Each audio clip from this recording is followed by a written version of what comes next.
In this quick tutorial about WeChat, I will show you on how to check which phone number is actually linked to your WeChat account. Let me show you how.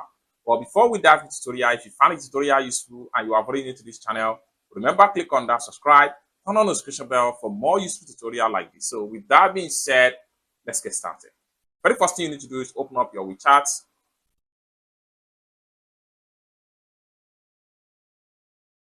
The next thing you need to do is to click on me. The next thing you need to do is to click on your name right here from the top.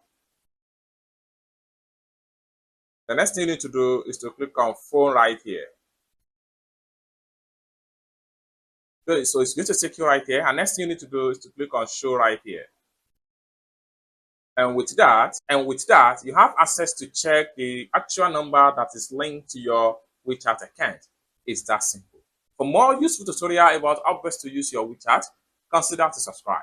Thank you so much for watching, and I hope to see you in my next video. Bye for now.